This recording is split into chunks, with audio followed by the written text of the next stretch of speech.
Are you ready to unlock the power within? To let go of fear, embrace vulnerability, and step into a life of alignment and fulfillment? Welcome. I'm Valina Stavropoulou, and this is a journey of unbecoming. Discovering a version of yourself you never knew existed. What does it mean to unbecome? It's about release, surrender, radical acceptance, and so much more. But what can unbecoming do for you? In each episode, I guide you on a journey to overcome self-doubt, set empowering boundaries, and uncover the untapped potential within you. Through honest storytelling, insightful interviews, and reflections drawn from my own experience of living with MS, you will find inspiration to face life's hurdles, embrace your authentic self, and thrive. Are you ready to cultivate deeper self-love, experience more joy, and live a life guided by purpose? It all starts now. Welcome to the Journey of Unbecoming, everyone. I'm Valina, your host, and thank you for being here with me. So let me start with this. What if I told you that the most spiritual thing you could do today is to stop trying to be spiritual? What if the gratitude practice that's supposed to heal you is actually keeping you stuck? And what if all those good vibes only mantras that we see everywhere are silently teaching you to abandon the most authentic parts of yourself? Today we're going to talk about toxic positivity. That pressure to stay upbeat and grateful at all costs. It can look like wisdom, but in reality, it leaves us split and disconnected. Real gratitude is not meant to make you feel better. It's meant to help you feel everything. So if you've ever felt guilty for struggling while knowing you have so much to be grateful for, just raise your hand. If you've ever been told to just think positive when your world was falling apart, nod your head. And if you've ever wondered why all that spiritual advice sometimes leaves you feeling more alone, then this episode is for you. We're going to explore what it means to be grateful for the mess, not despite it. We'll look at how your shadow, your struggles, your most human moments might actually be the most sacred parts of your story.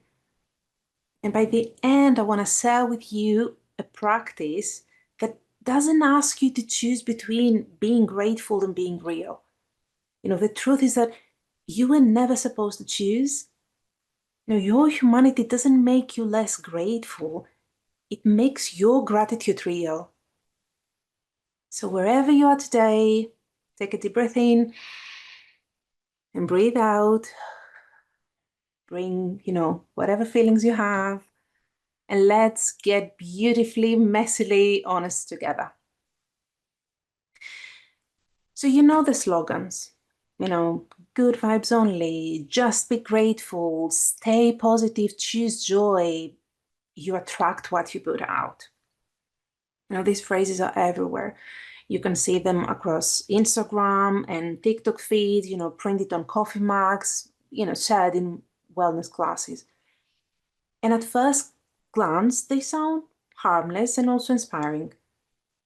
Some of them indeed, they can be profoundly true and healing as well. When they come from the right place at the right time, though. But I would like to point out something here. The most dangerous spiritual bypassing happens when we use beautiful truths as weapons against our humanity. Because underneath these feel-good mantras, there is a shadow side nobody really wants to address.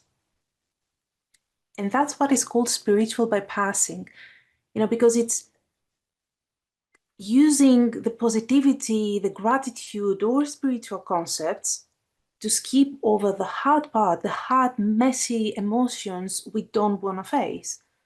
So instead of healing, it becomes a way of self-abandonment. When multiple sclerosis came into my life 7 years ago, I remember there were, well-meaning comments such as, everything happens for a reason, this could be for you, this would be actually good for you to stop racing. You're so strong, you've got this. And you know what I did? I absorbed every single one of those messages, and without understanding it fully, I managed to turn them against myself. And actually told myself things like, at least I don't have the primary, progressive type. At least I have remitting relapsing MS. Others have it worse. I should be grateful for what I still have. I thought I was being spiritual. I thought I was practicing gratitude. But really, what I was truly doing is that I was silencing myself from my grief, my terror, my rage, and the pure exhaustion of having my life turn upside down in like 2 weeks. That's what toxic positivity does. It doesn't let us be fully human. It demands that we look only at the light and pretend that the shadow doesn't exist. And it's so tiring, constantly trying to raise your vibration or stay high vibe, like when inside you're literally drowning. Look, gratitude that requires you to abandon yourself, to abandon half of your human experience, is not gratitude. It's actually denial covered in spiritual language. And I want you to think about it this way. Imagine you're at a friend's dinner party, and the only thing the host wants you to talk about are the good parts of your life.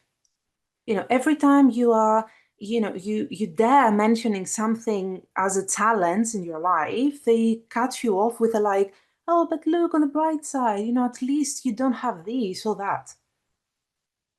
And guess, how long before you'd stop sharing anything real about you? How long before you start performing a version of yourself that isn't actually you? And isn't it what happens inside of us too? We start editing ourselves, our own stories, silencing all those parts that we think no one wants to hear, even from ourselves. It creates a kind of like emotional separation, where certain feelings are welcome at the table and others are banned from even existing. So we end up living split lives, performing gratitude and positivity on the outside, while our authentic experiences get pushed further underground. So we become strangers to ourselves, all in the name of being spiritual or evolved. And the cruel irony is that this kind of false positivity actually keeps us stuck. You cannot heal what you won't feel. You cannot integrate what you won't name. You can become whole while rejecting entire parts of your human experience. So today I want us to talk about a different kind of gratitude, one that doesn't require you to choose between being grateful and being human.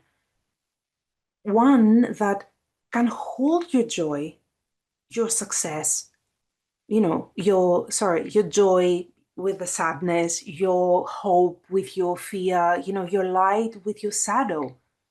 Actually, your failure and success, why not? The truth is you're not unspiritual for having hard days.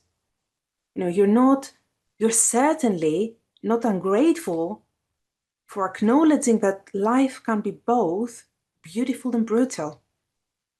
Sometimes in this very same moment.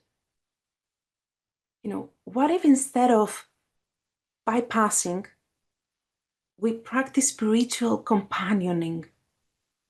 Meeting ourselves exactly where we are and finding the sacred, not in perfection, but in presence.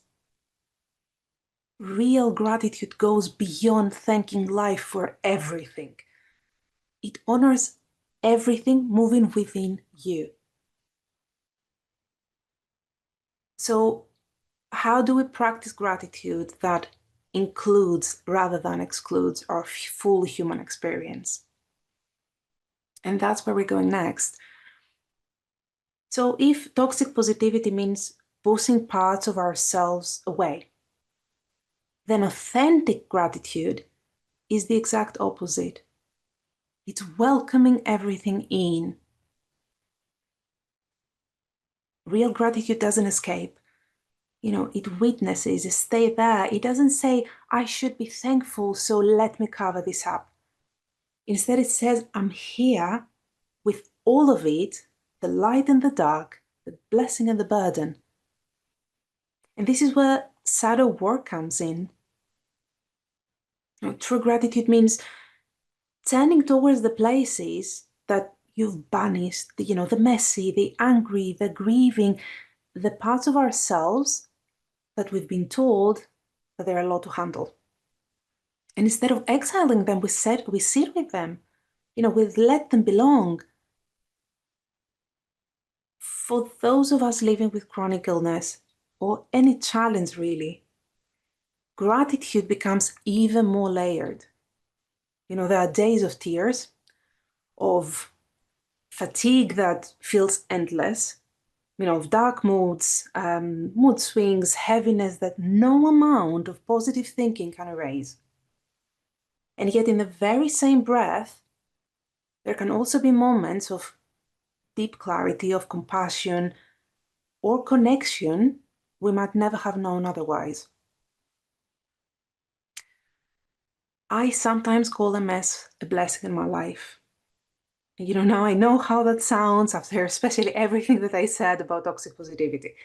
But hear me out. When I say that, I don't mean it in a way that everything happens for a reason or good vibes only sense.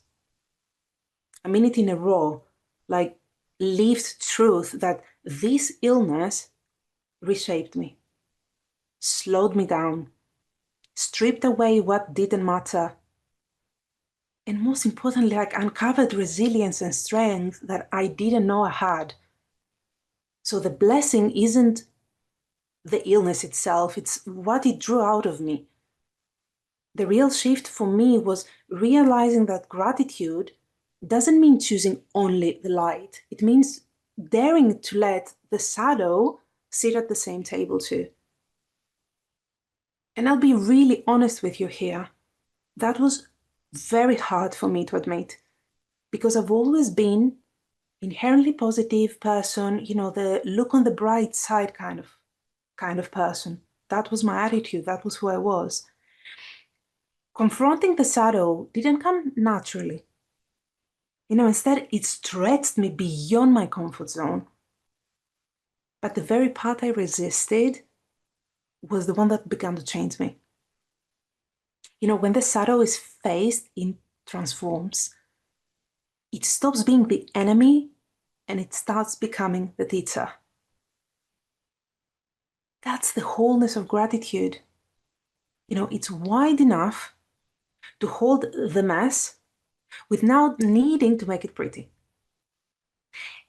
And when we allow that, the very places we once tried to avoid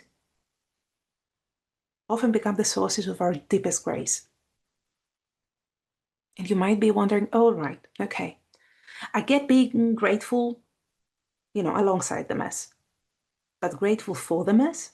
I mean, that feels like a stretch and maybe even impossible.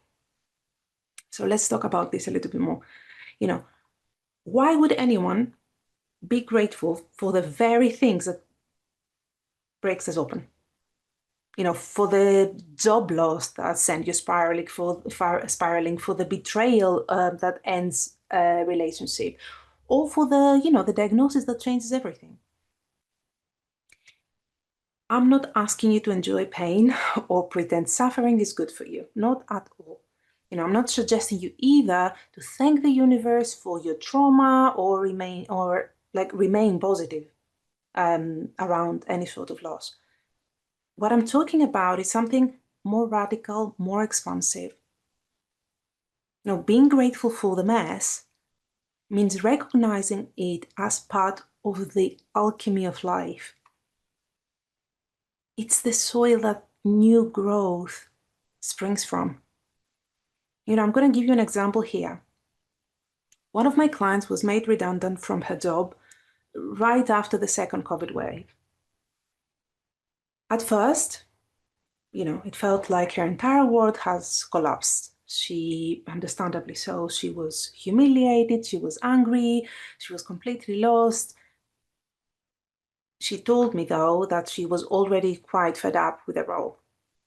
But still, if anyone had dared suggested gratitude in this all and, oh, look, the purpose of it, she would have screamed. But with time, her perspective began to change. Her resistance softened, and the deeper meaning of it all started to reveal itself. That loss became the turning point of her life. It forced her to ask what she really wanted instead of what she thought she should want. And she found passions that she had buried under, years of climbing the career ladder. She went back to studying. She found a new part-time job that in fact turned out to be far better than the one she lost. And this time, she chose to make space for her daughter and for pottery classes that she'd always dreamed of taking. You see, she wasn't grateful for the job that she lost, but she was deeply grateful for who she became in the aftermath. And that's the difference. Toxic gratitude says, I should be thankful for this, so let me ignore how much it hurts. But messy gratitude says, this is breaking my heart, this is really hard, but somehow it's also breaking me open to something I couldn't access before. The mess is universal, failed relationships, careers that collapse, health scares, seasons that leave us unrecognizable. And gratitude doesn't sanitize these experiences, it doesn't make them pretty. It does recognize a role in shaping who we are becoming to become, to keep becoming. Gratitude doesn't make the mess pretty, it makes it meaningful. When we can hold both the pain and the growth, the loss and the discovery, that's when we realize our wholeness includes it all. The Japanese have a concept called kintsugi. Forgive me if I mispronounce it. That's the art of repairing broken pottery with gold. Probably you've heard it already. The cracks aren't hidden, instead they're highlighted. They're made beautiful, they turned into the most precious part of the piece. And that's what happens, and that's what it means actually to be grateful for the mess. Not pretending we never fell apart, not covering up the cracks with false positivity, but honoring the breaking as part of what makes us whole. Making our scars sacred. And this is spirituality. This is part of your purpose. So how do we actually practice this kind of radical acceptance? How do we move from understanding it with our mind to embodying it in our bones? And this is a time for me to share a really nice practice with you that will bring all of this together. I call this messy gratitude and sacred witnessing. So you might like to grab a journal, but also, you can do it as a quiet reflection. There is no right or wrong way, only your way. So just take a moment to soften your breath. Maybe place a hand on your heart, another one on your belly. Stay there for a little longer. And let's start. I'm going to give you 4 questions, and there is only one rule. I don't want you to rush through them, as if you're like ticking boxes. Let each question land. Let whatever comes up be exactly what it is. Without like judgment and without really overthinking. Whatever comes first, just write down, leave it there. So let's start. What am I genuinely grateful for right now? Now, not what you think you should be grateful for, what genuinely lights you up in the moment. Maybe it's your cup of tea. Maybe it's the way the sunlight hits your face in the morning. Maybe it's like simply that you're here and you're breathing and, making an effort day in and day out. Gratitude doesn't have to be grand to be real. Let it be small. 2, what feels heavy right now? Even if I've been telling myself I should be grateful. Think about where have you been silencing your truth under the pressure to stay positive. What are you pretending is fine in your life when it's actually hurtful? Like it's actually hurts inside, it's breaking your heart. This isn't wallowing, it's witnessing.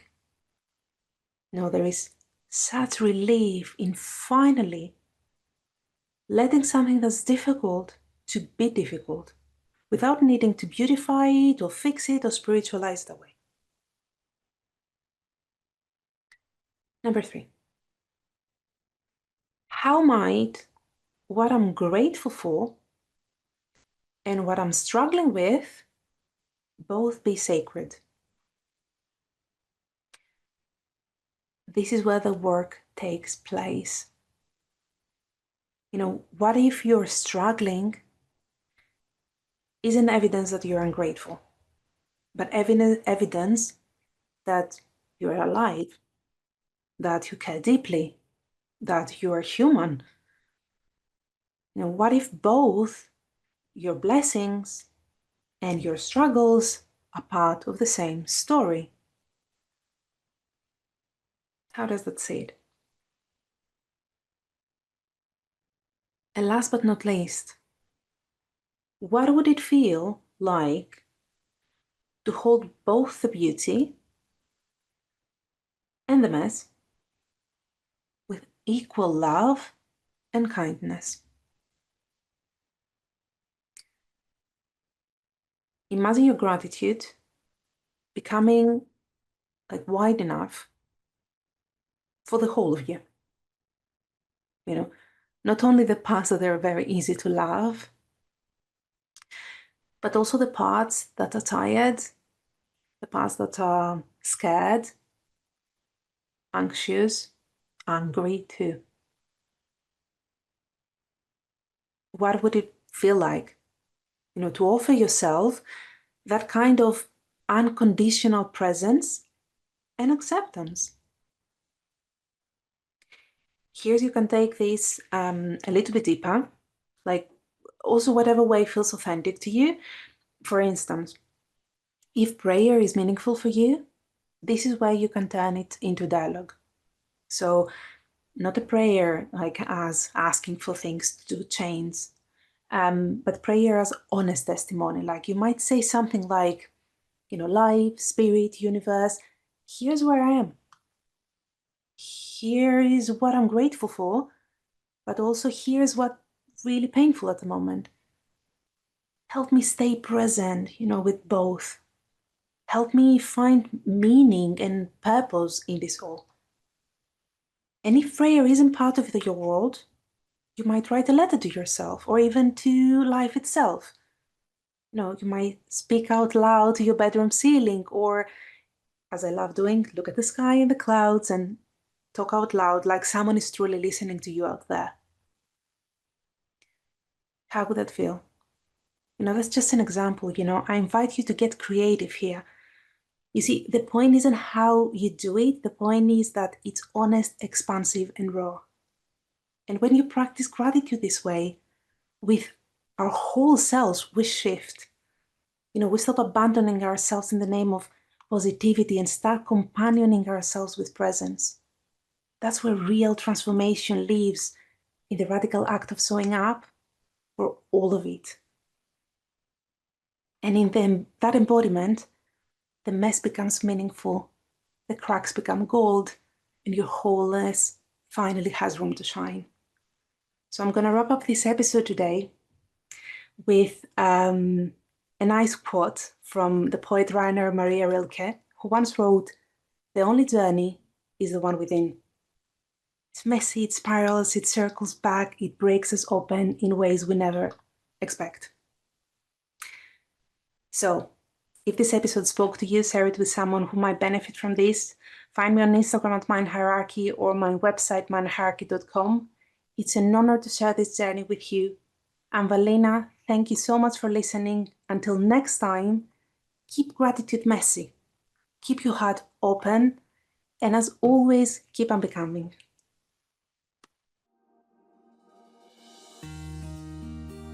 I'm Valina Stavropoulou, and you have been listening to the Journey of Unbecoming, discovering a version of yourself you never knew existed.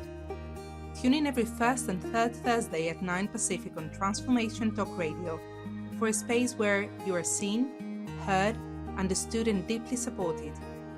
Remember, you do not have to find your way back to your heart alone. Each episode invites you to explore what unbecoming means for your mind, body, spirit, and emotions, a transformative process of releasing what no longer serves you. This show is not just about overcoming challenges. It is about celebrating the beauty of letting go and stepping boldly into a life of joy, purpose, and self-confidence. For more information and to connect with me, visit mindhierarchy.com.